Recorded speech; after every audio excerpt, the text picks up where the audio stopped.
Alhamdulillah, nahmaduhu wa nasta'inuhu wa nastaghfiruh.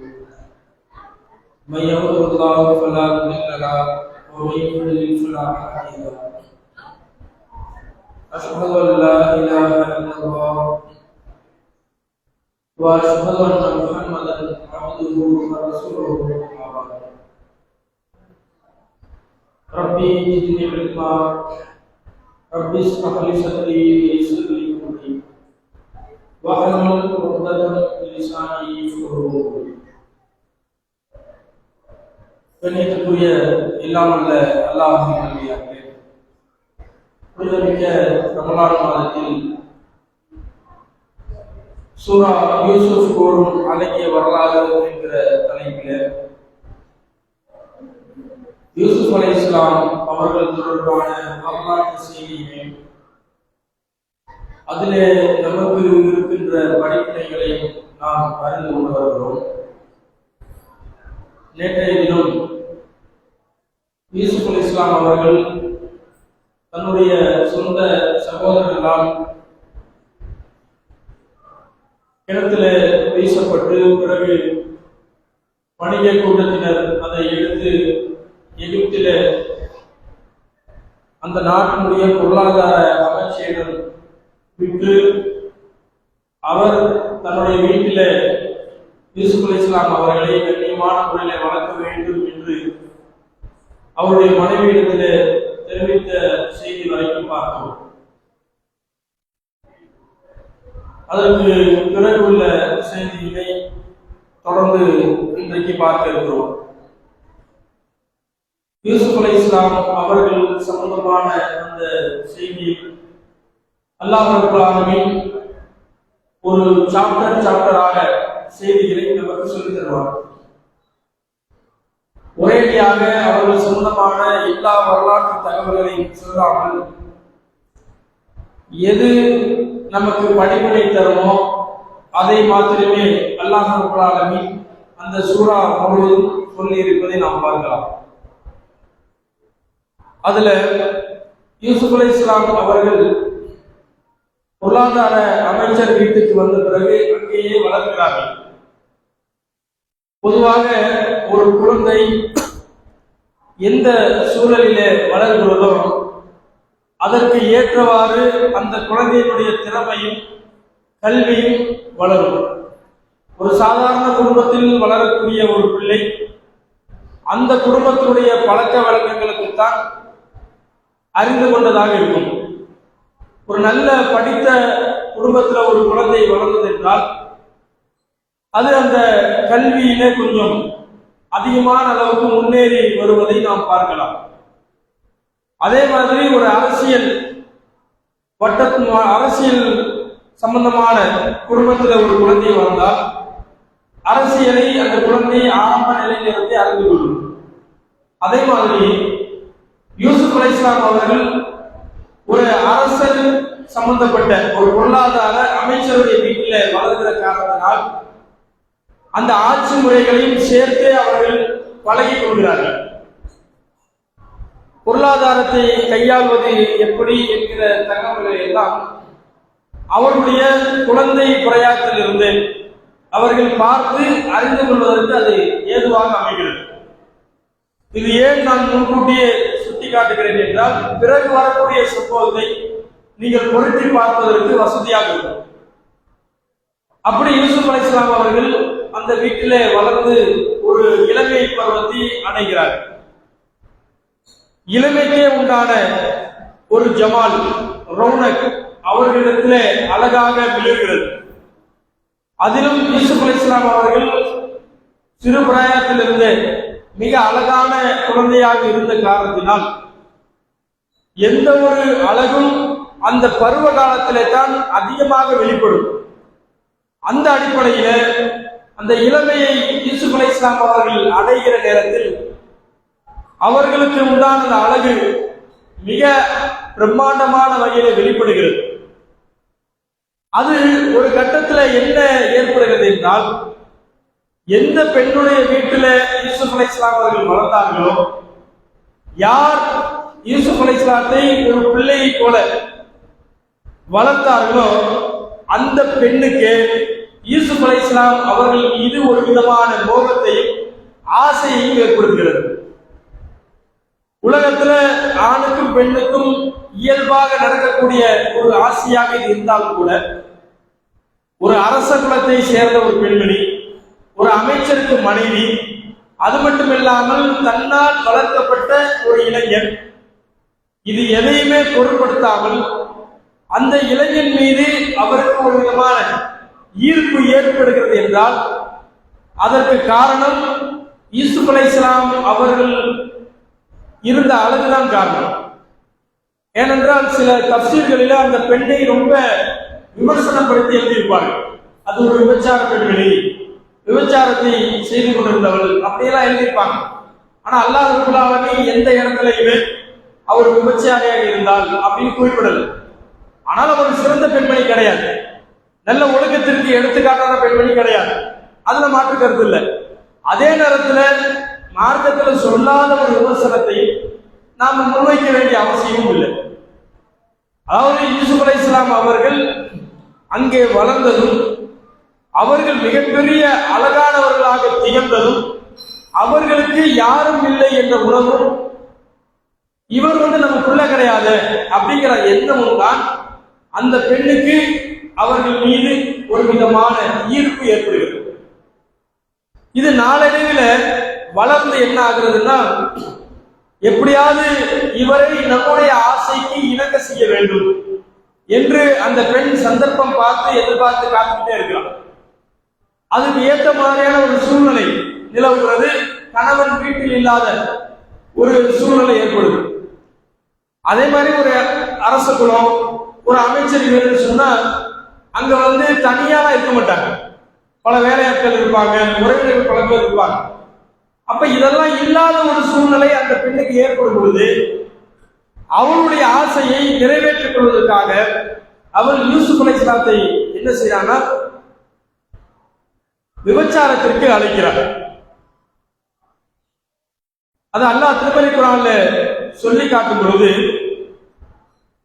ஃபகல்லகத்தில் அப்வாப வகாலத் ஹைத்தலக், கதவுகளை எல்லாம் தாளிட்டு விட்டு கதவுகளை எல்லாம் சாத்திய பிறகு அவர் யூசுப் அலைஹிஸ்ஸலாத்தை விபச்சாரத்திற்கு ஹைத்தலக் வா என்று அழைக்கிறார்.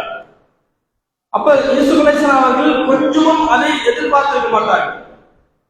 அதுக்கு முன்னாடி அந்த மாதிரியான பேச்சோ அந்த மாதிரி எதுவுமே இருக்காது. ஒரு தாயை போல வளர்ந்த ஒரு பெண், சிறு வயதிலிருந்து இளமை, அதாவது குழந்தை பருவத்திலிருந்து அவர்களை பார்த்து வளர்ந்த ஒரு பெண் திடீரென இந்த மாதிரியான ஒரு விஷயத்திற்கு அழைக்கும் பொழுது யூசுப் அலைஹிஸ்ஸலாம் அவர்கள் பயங்கரமான முறையில் ஷாக்காகிறாங்க. உடனே அந்த நிமிடத்திலேயே அவர்கள் சொல்கிறாங்க, கால மஆதல்லா, நான் அல்லாஹ்விடத்திலே பாதுகாப்பு தேடுகிறேன். மஆத் என்றால் பாதுகாப்பு, அல்லாஹ்விடத்திலே நான் பாதுகாப்பு தேடுகிறேன் என்று சொல்றாங்க.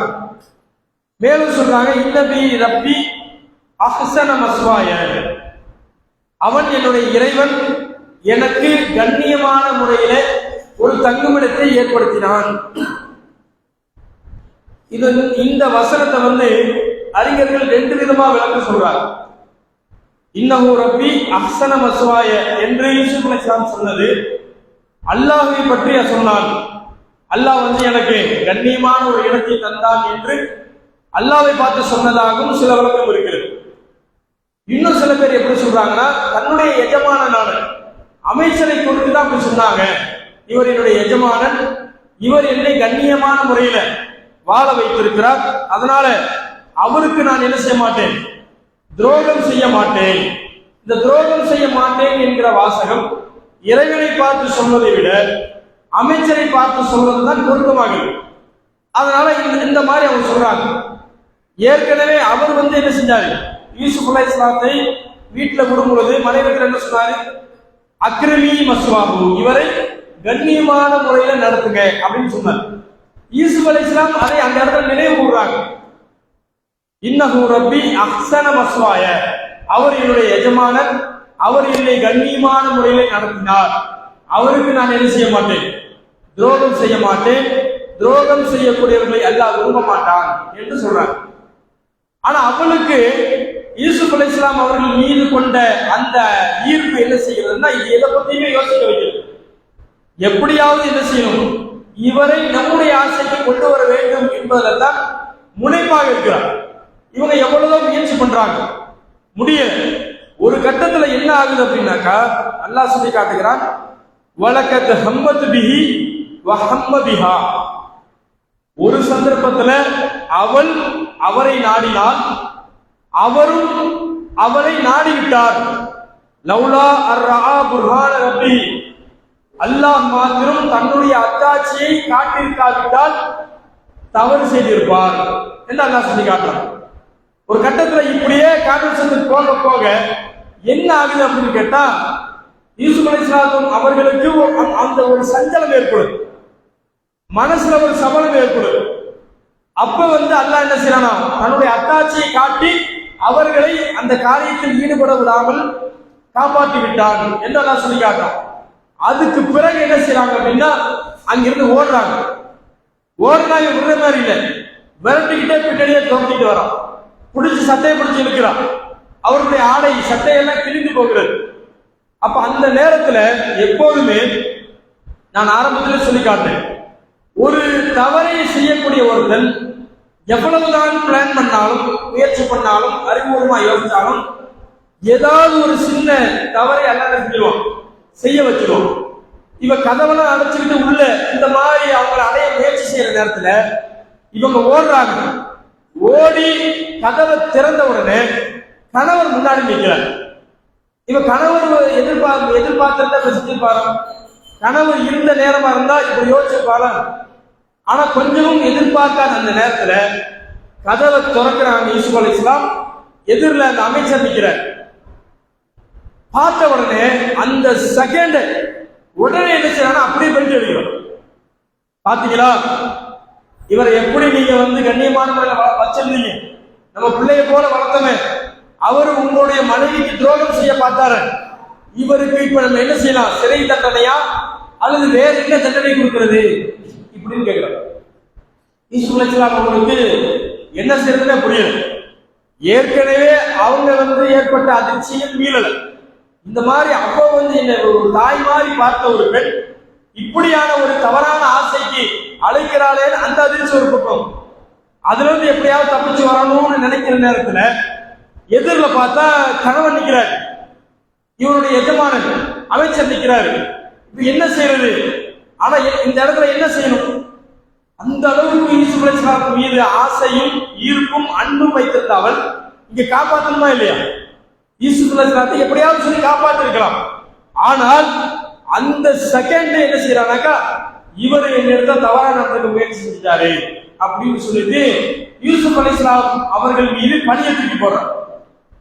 யூசுப் அலைஹிஸ்ஸலாம் மறுக்கிறாங்க, இல்ல என் மீது தவறு இல்ல, இந்த பெண் தான் இடத்துல தவறா நடக்க முயற்சி செஞ்சா, நான் ஓடி வந்தேன் அப்படின்னு சொல்றாங்க. ரெண்டு பேருக்கு மத்தியில வாக்குவாதம் நடக்குது. இல்ல நீ தான் தப்பு செஞ்ச, இல்ல நீ தான் தப்பு செஞ்ச, மாத்தி மாத்தி ரெண்டு பேரும் பேசிக்கிறாங்க. அப்ப அந்த நேரத்துல என்ன ஏற்படுது அப்படின்னாக்கா, அவங்க குடும்பத்துல இருந்து ஒருத்தர் என்ன செய்யறாங்கனாக்கா, அந்த பெண்ணுடைய குடும்பத்தை சார்ந்த ஒருத்தர், இதுக்கு நான் தீர்ப்பு சொல்றேன், இந்த பிரச்சனைக்கு நான் தீர்வு சொல்கிறேன் என்று சொல்லிட்டு அவர் சொல்றார். இப்படி என்ன செய்யனா, இவர் இல்லைங்கிறார். இந்த பெண் என்ன சொல்றாங்க, நான் கிடையாது, அவர் தான் தப்பு செஞ்சான்னு சொல்றாங்க. நீங்க ஒண்ணு இல்லை, அவருடைய சட்டையை பாருங்க, சட்டை எந்த பக்கம் கிழிஞ்சிருக்குது அப்படின்னு பாருங்க. முன்பக்கமாக கிழிந்திருந்தால் இவர் தான் என்ன செஞ்சிருக்காரு, அந்த பெண்ணை அடைய நினைச்சிருக்கிறாரு, அவர் தற்காக்கிறதுக்காக பிடிச்சி இழுத்திருக்கிறார், சட்டை கிழிஞ்சிருக்கு. அல்லது பின்பக்கமாக சட்டை கிழிந்திருந்தால் இவர் ஓடி இருக்கிறாரு, இவர் பிடிச்சி இழுத்திருக்கிறார், அதனால இவர் மேல தப்பு இருக்கும் அப்படின்னு சொல்லிட்டு சட்டை எங்க கிழிஞ்சிருக்குன்னு பாருங்கன்னு சொல்றாரு. அப்ப அந்த மாதிரி அவர் சொன்னதை வைத்து பாக்குறாங்க, கமீசு குத்தமின் தூவை, சட்டை பின்னாடி பக்கத்துல பின்னாடி கிழிஞ்சிருக்கு. அது பார்த்தவங்க சொல்றாங்க, இவதான் பொய் சொல்றா, வகுவமினல் சாதிக்கின், இவர் சொல்வது உண்மையாளராக இருக்கிறார். சட்டை பின்னாடி கிழிஞ்சிருக்க என்ன அர்த்தம், இவர் ஓடி இருக்கிறார், இவன் வரட்டிக்கிட்டே பின்னாடி போயிருக்கிறார், புடிச்சு இழுத்து இருக்கிறா, பிரிஞ்சிருக்கு. அப்ப தவறு செஞ்சது யாரு? யூசுப் இல்ல, இந்த பெண் உன்னுடைய மனைவி தான் தவறு செய்திருக்கிறாள் என்று அந்த இடத்துல அங்கே நிரூபணமாகும். நிரூபணம் ஆன பிறகு அப்ப அந்த அமைச்சர் சொல்றாரு, யூசுப் யூசுஃபே இதை நீ விட்டுரு, இதை பெருதுபடுத்தாத, அவ்வளவுதான் அவர் சொன்னது. அவர் ஒரு சிறந்த கணவரா அந்த இடத்துல இல்லை. ஒரு மிகப்பெரிய தவறு செய்வதற்கு மனைவி அந்த இடத்துல வேலை செஞ்சிருக்கும் பொழுது, இன்னொருத்தர் மேல பணியை போட முயற்சி செஞ்சிருக்கும் பொழுது அதுக்கு ஏத்த மாதிரியான நடவடிக்கை எடுக்கல. என்ன பண்றாருன்னா, யூசுஃபே இதை நீ இப்படியே விட்டுரு, இதை பெருதுபடுத்தாத அப்படின்னு சொல்லிட்டு தன்னுடைய மனைவி இடத்துல சொல்றாரு, நீ செய்த இந்த தவறுக்காக நீ அல்லாஹ்விடத்துல மன்னிப்பு தேடிக்கொள், நீ பெரிய தவறு செஞ்சுட்ட, நீ இதுக்காக அல்லாஹ்விடத்துல மன்னிப்பு தேடிக்க, இதுக்கு மேல இந்த பிரச்சனையை செய்யாதீங்க, பெரிதுபடுத்தாதீங்க அப்படின்னு சொல்றாங்க.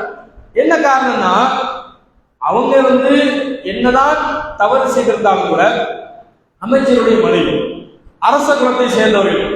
அரச குலத்தை சேர்ந்த ஒரு பெண்ணு இப்படி ஒரு தவறான நடத்தைக்கு ஆளாயிட்டால, அதுவும் தன் வீட்டில் இருந்த ஒரு இளைஞத்தை, ஒரு அடிமையாக இருந்த ஒரு இளைஞத்தை இப்படி தவறான நடந்தாலே வெளியில ஃபுல்லா பேச்சு அடிபட்டோம், அதனால இதை பெருதுபடுத்த வேணாம், அப்படியே விட்டுருங்க அப்படின்னு சொல்லிட்டு அவரு சொல்றாரு.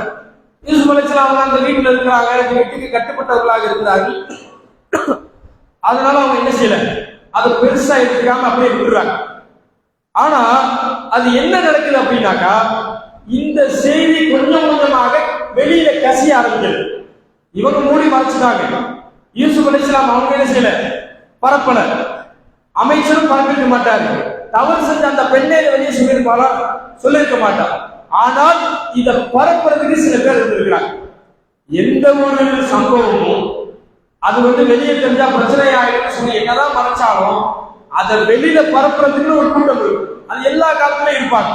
அந்த மாதிரி என்ன செய்ய ஆரம்பிச்சதுன்னா, இது வெளியே கசிய ஆரம்பிச்சு வகால நிசுவத்துல் ஃபில் மதீனத்தி, அந்த மதீனானா நகரம், அந்த நகரத்தில் இருக்கக்கூடிய பெண்கள் எல்லாம் இது குறித்து பேச ஆரம்பிச்சாங்க. அதாவது என்ன பேசுறாங்க அப்படின்னா, இம்ராத்து அசீசு துராவி ஃபதாஹா, அமைச்சருடைய மனைவி போய் போய் தன் வீட்டுல வேலை செஞ்ச ஒரு இளைஞன் போய் தவறு நடக்க முயற்சி செஞ்சா, அவங்க செய்யலாமா? எவ்வளவு பெரிய குடும்பம், எவ்வளவு பெரிய கோத்திரம், அவ இப்படியான ஒரு தவறு செஞ்சுட்டாளே அப்படின்னு சொல்லிட்டு அந்த பெண்ணை குறித்து மற்ற பெண்கள் எல்லாம் பேசுறாங்க. இப்ப இந்த மாதிரியான ஒரு பேச்சு வந்த உடனே அவ என்ன நினைக்கணும், அந்த குற்ற உணர்ச்சியில கூடி குறுகி போகும். இந்த மாதிரி நம்ம ஆளாயிட்டமே, நம்முடைய கணவருக்கு இப்படிப்பட்ட ஒரு அவப்பெயர் ஏற்படுத்தவே, நம்ம குடும்பத்திற்கும் நம்முடைய பாரம்பரியத்திற்கும் ஒரு கெட்ட பெயரை உண்டாக்கிட்டமே அப்படின்னு தான் நினைக்கணும். ஆனா அவ என்ன நினைக்கிறா அப்படின்னா, அதாவது வேலைக்காரன்னா நீ நினைக்கிற மாதிரியான வேலைக்காரன் இல்லை. நான் ஒரு வேலைக்காரன் மேல ஆசைப்பட்டேன்னு நீங்க எல்லாம் அப்படி பேசுறீங்க. நான் ஆசைப்பட்ட வேலைக்காரன் எப்படிப்பட்டவன் என்பதை உங்களுக்கு நான் காட்டணும்னு முடிவு பண்ணி அந்த பெண்களை எல்லாம் என்ன செய்யறாங்க, ஒரு விருந்துக்காக அழைக்கிறான். அதாவது அந்த பெண்களை என்னன்னா ஒரு விருந்து ஏற்பாடு பண்ணி அந்த விருந்துக்காக அழைக்கிறார். அழைச்ச உடனே எல்லாரும் என்ன செய்யறாங்க அப்படின்னாக்கா, விருந்து சாப்பிடுறதுக்காக அவங்க வீட்டுக்கு சொல்றாங்க. முத்தகானா விருந்து, விருந்துக்காக அழைச்சி எல்லாரும் வரவழைக்கிறாங்க. வரவழைச்ச உடனே எல்லாம் உட்கார்ந்து இருக்கிறாங்க. எல்லார் கையிலும் ஒரு கத்தியை கொடுத்துட்டாங்க. சில பழத்தையும் காய்கறிகளையும் விருந்துக்கு தேவையானது ரெடி பண்றதுக்காக அதையும் கத்தியை கையில கொடுத்தாச்சு. இப்ப இந்த நேரத்துல யூசுப் அலைஹிஸ்ஸலாம் அவர்களை என்ன சொல்றாங்கன்னா, நீ இப்ப அவங்க முன்னாடி நடந்து போகிறாங்க. யூசுப் அலைஹிஸ்ஸலாத்துக்கு இது எதுவுமே தெரியாது. அவ எதுக்காக போக சொல்றா, என்ன அவங்க இயல்பா போறாங்க. இயல்பாக அந்த வீட்டுல இருக்கிறாங்க, அந்த வீட்டுக்கு கட்டுப்பட்டு இருக்கிறாங்க, அதனால எதுக்கோ போக சொல்றாங்கன்னு சொல்லிட்டு அவங்க என்ன செய்யறாங்கன்னாக்கா, வெளியே அந்த பெண்கள் முன்னாடி நடந்து செல்கிறாங்க. அப்படி போன உடனே அந்த பெண்கள் எல்லாம் என்ன செய்யறாங்கனாக்கா, அதை பார்த்த உடனே அவங்க சொல்றாங்க, எப்படி இப்படியா ஒரு மனுஷன் இருக்க முடியும், மாஹாதா பசுரன், இப்படிப்பட்ட ஒரு மனுஷனா, இன்ஹாதா இல்லா மலக்குல் கரீம், இவர் கண்டிப்பா மனுஷனா இருக்கவே முடியாது. ஒரு மனிதன் இந்த மாதிரியான ஒரு அழகானவனாக இருக்க முடியாது. இப்படிப்பட்ட அழகுண்ட இந்த மனிதனை நாங்க கண்டதில்லை. இவர் கண்டிப்பாக ஒரு கண்ணியமிக்க மலக்காகத்தான் இருக்க வேண்டும் என்று நினைச்சாங்க. அத்தனை பெண்களும் சொல்றாங்க. அப்படி சொல்லிக்கிட்டு இருந்த அந்த நேரம் பார்த்துதான் இவன் என்ன சொல்றான்னாக்கா சொல்றான், அதாவது இவரை குறித்து தான் நீங்கள் என்னை விமர்சித்தீர்கள். நீங்க என்ன சொன்னீங்களே, அரச குடும்பத்துல சேர்ந்தவ, அமைச்சருடைய மனைவி, இப்ப ஒரு சாதாரண ஒரு வேலைக்காரனுக்கு ஆசைப்பட்டுட்டாரு அப்படின்னு நீங்க சொன்னீங்களே, யாரின் மீது நான் ஆசைப்பட்டேன் பாருங்க அப்படின்னு சொல்லி எல்லாருக்கும் காட்டுறான். அந்த நேரத்துல எல்லாரும் என்ன செய்யறாங்கன்னா, கையில கத்தியை வைத்து பழத்தையோ ஏதோ ஒன்று அறுத்துட்டு இருந்தவங்க அவர்களையே அறியாமல் தங்களுடைய கைகளை வெட்டி கொண்டார்கள். கைகளை வெட்டி ரத்தம் போகுது, தெரியல, யாருக்கும் அது தெரியல. அப்படியே பார்த்து வியந்து போய் அவங்க அழகை பார்த்து வியந்து அப்படியே நிற்கிறாங்க. அந்த அந்த சந்தர்ப்பத்தை பயன்படுத்தி அவர் சொன்னான். அந்த கையில கத்தியால கைகளை வெட்டி ரத்தம் போயிட்டு இருக்கு. இந்த சந்தர்ப்பத்தில் தான் சொன்னா, நான் யார் மீது ஆசைப்பட்டேன்னு உங்களுக்கு தெரியுதா? இவன் நீங்க விமர்சனம் பண்ணீங்க, சாதாரண ஒரு அடிமை மீது, ஒரு வீட்டுல வேலை செய்யற மீது ஆசைப்பட்டேன்னு இப்ப தெரியுதா? உங்க கையை பாருங்க அப்படிங்கிற. அப்பதான் எல்லாருமே என்ன செய்யறாங்க, கைகளை வெட்டி கொண்டது அப்பதான் உணர்றாங்க. அந்த நேரத்துல சொல்றா, அன ராபத்தும் அன்னப்சிஹி, நான் தான் கூப்பிட்டேன். ஏற்கனவே என்ன முடிவானுச்சு, இவ அது அப்படியே மூடி மறைச்சிட்டாங்க. யார் வேற தவறு இல்ல, நான் தான் அழைத்தேன். அவர் என்ன கூப்பிடல, நான் தான் அழைத்தேன், மீண்டும் அழைப்பேன். பாருங்க, இவ்வளவு பெரிய பிரச்சனை நடக்குது, எல்லாரும் விமர்சனம் பண்றாங்க, கணவருக்கு தலைக்குறைவு ஏற்படுது, எதையும் பொருட்படுத்தாம நான் தான் அவரை அழைத்தேன், மீண்டும் அழைப்பேன். அவர் மாத்திரம் என்னுடைய அழைப்புக்கு செவிமடுக்கவில்லை என்றால் அவர் சிறை தண்டனையை அடைவார், கேவலப்படுத்தப்படுவார் அப்படின்னு மிரட்டுறார். யூசுப் அலைஹிஸ்ஸலாம் அவங்களை பார்த்து மறுபடியும் என்ன சொல்றார், நீ ஏற்கனவே முயற்சி செஞ்சு தப்பிச்சு போயிட்ட, அப்ப என் மேல குற்றம்னு நிறுவனம் ஆயிடுச்சு, நான் ஆனா விடமாட்டேன். நீ கண்டிப்பாக என்னுடைய அந்த விருப்பத்திற்கு இணங்கித்தான் ஆகும். அப்படி இல்ல உன்னை சிறையில தள்ளிடுவேன், கேவலப்படுத்துவேன் அப்படின்னு சொல்லி மிரட்டுவேன். அப்ப யூசுப் அலைஹிஸ்ஸலாம் அவர்கள் அந்த நேரத்துல ஒரு வார்த்தை சொல்றாங்க. இது நம்ம எல்லாருக்கும் மிகப்பெரிய ஒரு படிப்பினை தரக்கூடிய ஒரு துவா. யூசுப் அலைஹிஸ்ஸலாம் அந்த நேரத்துல சொல்றாங்க, இறைவனிடத்துல கால ரப்பி சிஜ்னு அஹப்பு இலைய மிம்மா யதுஊனனி, இறைவா இந்த பெண்கள் என்னை அழைப்பதை விட, விபச்சாரத்திற்கு அழைப்பதை விட சிறைக்கு செல்வது எனக்கு விருப்பமானது, என்ன நீ காப்பாத்துங்கிறாங்க. அதாவது யூசுப் அலைஹிஸ்ஸலாம் என்ன சொல்றாங்கன்னா, ஒரு மிரட்டா, உன்னை கேவலப்படுத்துவேன், சிறைனா நீங்க இன்னைக்கு மாதிரிலாம் கிடையாது. இன்னைக்கு மாதிரி அடிப்படை சட்டங்கள்லாம் உருவான மாதிரியான சிறைலாம் கிடையாது. அன்னைக்கு வச்சதுதான் சட்டம், யாரும் அதை மாற்ற முடியாது. எந்த அடிப்படை உரிமைகளும் இல்லாத காலகட்டம். ஜெனிவா என்றோ அதே மாதிரி ஐக்கிய சபை என்றோ எதுவும் கிடையாது. ஒரு சிறையில போட்டு ஒருத்தர் எந்த சித்திரவதை பண்ணாலும் கேள்வி கேட்க முடியாது, அங்கேயிருந்து விடுதலைலாம் ஆக முடியாது, வாதாடலாம் முடியாது. அப்படிப்பட்ட சிறை. ஆனா அதை பத்தி கொஞ்சமும் யோசிக்கல. அவங்க உள்ளத்துல இஹ்லாஸா என்ன நினைச்சாங்கன்னா, நான் இந்த பாவத்தில் விழுந்து விடக்கூடாது, இவர்கள் அழைக்கக்கூடிய இந்த பாவத்தில் விழுந்து விடக்கூடாது, அதற்கு பகரமாக சிறைக்கு செல்வதற்கு நான் தயார், அது எனக்கு விருப்பமானதுங்கிறாங்க. அப்படி சொன்ன உடனே அல்லாஹ் ரப்பல் ஆலமீன் சொல்றான், ஃபஸ்தஜாப லஹு ரப்புஹு, அவருடைய கோரிக்கையை நாம் ஏற்றுக்கொண்டோம். இதை நீங்க நல்லா யோசிச்சு பாருங்க. யூசுப் அலைஹிஸ்ஸலாம் சொல்றாங்க, இந்த பெண்கள் எல்லாம் ஒரு பாவத்திற்கு என்னை அழைக்கிறார்கள், அந்த பாவத்தை செய்வதை விட சிறைக்கு செல்வது எனக்கு விருப்பமானது, என்னை நீ காப்பாற்றவில்லை என்றால் நான் இவர்கள் அழைக்கக்கூடிய இந்த செயலுக்கு கட்டுப்பட்டு நானும் முட்டாளாக அறிவில்லாதவனாக மாறிவிடுவேன், எனவே என்னை காப்பாற்றுன்னு கேட்கிறாங்க. அல்லாஹ் ரப்பல் ஆலமீன் அவர்களுக்கு பதில் அளிக்கிறான், ஃபஸ்தஜாப லஹு ரப்புஹு, அவருடைய பிரார்த்தனையை அல்லாஹ் ஏற்றுக்கொண்டான். ஏற்றுக்கொண்ட என்ன அர்த்தம்? ஏற்றுக்கொண்ட பிறகு என்ன நடக்குதுன்னா திரும்ப என்னன்னா மறுபடியும் பிரச்சனையாகுது. ஏன்னா எல்லா பெண்களும் கையை வெட்டி நிற்கிறாங்க. என்னடா இது இவ்வளவு பெரிய பிரச்சனையா இருக்கு, இவரை வச்சிருந்தாக்கா இன்னும் நம்முடைய குடும்பத்துல ஏகப்பட்ட பெண்கள் வழிகட்டில போயிடுவாங்க பிறகு அப்படின்னு சொல்லி பேசி அவர் மீது எந்த விதமான தவறும் இல்லை என்று நிரூபணம் ஆன பிறகு அவர்களுக்கு தோன்றியது இவரை சிறையில் அடைப்பதுதான் சரி. அல்ல அப்படியே சொல்லி காட்டான். அவர் மீது எந்த குற்றமும் இல்லை என்று சந்தேகத்திற்கு இடமில்லாமல் நிரூபணமான பிறகும் அவர்களுக்கு தோன்றியது இவரை சிறையில போடணும் அப்படின்னு. இப்ப யூசுப் அலைஹிஸ்ஸலாம் அவங்க என்ன கேட்டாங்க? சிறைக்கு போகணும். அல்லாஹ் அவங்களுக்கு என்ன கொடுத்தான்? சிறை தண்டனை. இதான் இஹ்லாஸ். அதாவது ஒரு பாவத்தை விடுவதில் நமக்கு இஹ்லாஸ் இருக்க வேண்டும். எத்தனையோ பாவங்கள் நம்ம வாழ்க்கையில இருக்கும், விடுறதுக்கு முயற்சி தோல்வியிலே போகும். என்ன காரணம்னா அந்த பாவத்தை விட வேண்டும் என்கிற எண்ணத்தில் இஹ்லாஸ் இருக்க வேண்டும்.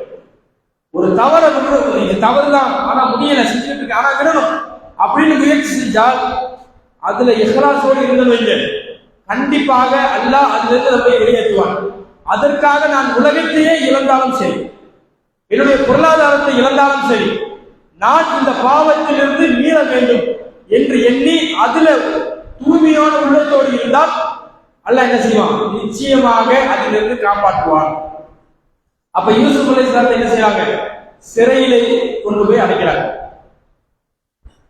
இதுல ஒரு பெரிய படிப்பு அவங்க உள்ளத்துல நினைச்சு பாருங்க, அவர்களுக்கு அங்கே எந்த ஒன்றுமே கிடையாது. அவங்க மட்டும் அந்த தவறு செஞ்சிருந்தாங்கன்னா சிறைக்கு போயிருக்க மாட்டாங்க. அவர்களை கேள்வி கேட்பதற்கு யாரும் கிடையாது. அந்த அவங்களோடு சேர்ந்து அவங்க குடும்பத்தாரோ யாருமே இல்லை, யாருக்கும் அங்கே கேவலமும் கிடையாது. ஒரு தவறை ஒருவன் செய்கிறான் என்றால் அது அவனோட முடியாது. அவன் குடும்பத்தை பாதிக்கும், அவனுடைய சொந்த பந்தங்களை பாதிக்கும், அவன் சமூகத்தை பாதிக்கும், அவனுடைய ஊரையே பாதிக்கும். இருக்கா இல்லையா? ஒரு ஊர்ல தவறு செஞ்சா கூட மோசமான தவறுனா அந்த ஊருக்கே கெட்ட பேரு, அந்த குடும்பத்தினருக்கு கெட்ட பேரு, அவருடைய உறவினர்களுக்கு கெட்ட பேரு. ஆனா யூசுப் அலைஹிஸ்ஸலாத்துக்கு அங்கே அப்படி எந்த ஒன்றுமே கிடையாது. எல்லாரும் என்ன நினைப்பாங்க? அவர் என்னங்க செய்வாரு? அவர் வெளியிலிருந்து வந்தது தானே, அவர் நீங்க யாருக்கா நல்லது கெட்டது சொல்றதுக்கு? இவதானே வளர்த்தா, இவதான் சரியா வளர்த்திருக்கணும் அப்படிதான் சொல்லியிருப்பாங்க. யூசுப் அலைஹிஸ்ஸலாம் தவறே செய்திருந்தால் கூட அங்கே அப்படித்தான் பேச்சு வந்திருக்கும். அவங்க மேல எந்த பயமே வந்திருக்காரு. ஆனால் அவருடைய உள்ளம் என்ன நினைத்ததுன்னா, யாரும் இல்லைனாலும் சரி அல்லாஹ் இருக்கிறார், அல்லாஹ் பார்த்து கொண்டிருக்கிறார். அப்ப அல்லாஹ்விடத்தில் நான் குற்றவாளியாக ஆக விரும்பவில்லை, அதற்காக நான் எதற்கும் தயார் என்றுதான் சிறைச்சாலைக்கு போனாலும் பரவாயில்ல, அதை நான் விரும்புகிறேன். அந்த பாவத்திலிருந்து என்னை நீ காப்பாற்று. அப்ப அந்த பாவத்திலிருந்து காப்பாற்றுறதுக்கு பகரமாக எதை யூசுப் அலைஹிஸ்ஸலாம் கேட்டார்களோ அதே அல்லாஹ் கொடுத்தான். சில நேரங்களில் எப்படி நம்ம எந்த தவறு செஞ்சிருக்க மாட்டோம், நம்ம மீது எந்த விதமான குற்றமும் இருக்காது. ஆனால் நாம் தான் குற்றவாளி என்று என்ன செஞ்சுவாங்க? நம் மீது பணியை போட்டு நமக்கு தண்டனை வழங்குவார்கள். ஆனால் நாம் அந்த நேரத்தில் எந்த விலகு என்றால் இது எல்லாவற்றையும் அல்லாஹ் பார்த்துக் கொண்டிருக்கிறார். நமக்கு எதிராக நடக்கக்கூடிய இந்த சூழ்ச்சி ஏற்கனவே பாருங்க, சூழ்ச்சி மேல சூழ்ச்சி, ஏற்கனவே சொந்த சகோதரர்களால் சூழ்ச்சி செய்யப்பட்டு கிணத்துல போடப்பட்டாங்க. சரி, கிணத்துல போட்டவங்க ஒரு வழிபோக்கர்கள் எடுக்கிறாங்க, அவங்களாவது கொண்டு போய் சேர்ப்பாங்க. ஆனா அவங்க என்ன செய்யறாங்க? அவர்கள் ஒரு சூழ்ச்சி செய்து அந்த குழந்தையை மறைத்து எடுத்துட்டு போய் ஒரு வியாபார சந்தையில வித்துடுறாங்க. ரெண்டாவது சூழ்ச்சி. அதுக்கடுத்து அங்கிருந்து போய் அமைச்சர் வீட்டுல ஒரு நல்லபடியா வாழ்றாங்க. கொஞ்ச காலம் தான் வாழ்ந்துருப்பாங்க. அதுக்கு பிறகு யார் வளர்த்தாலும் அவளே பழிய போட்டு சிறைக்கு அனுப்பிடுறாங்க. இப்படியும் சில நேரங்கள்ல நம்முடைய வாழ்க்கையில் நடக்கும். ஆனால் இது இப்படியே போயிடாது. இதுக்கு பிறகு அல்லாஹ் நம்முடைய சோதனையில் நாமப்பட்ட கஷ்டம், அந்த வேதனைக்கெல்லாம் மிகப்பெரிய ஒரு பிரதிபலனை வைத்திருப்பான். அப்படி யூசுப் அலைஹிஸ்ஸலாம் அவங்க வாழ்க்கையில் நடந்தது. இதுக்கு பிறகு சிறைக்கு சென்ற பிறகு என்ன நடந்தது என்கிற செய்தியை இன்ஷா அல்லாஹ் நாளை தினம் பார்ப்போம்.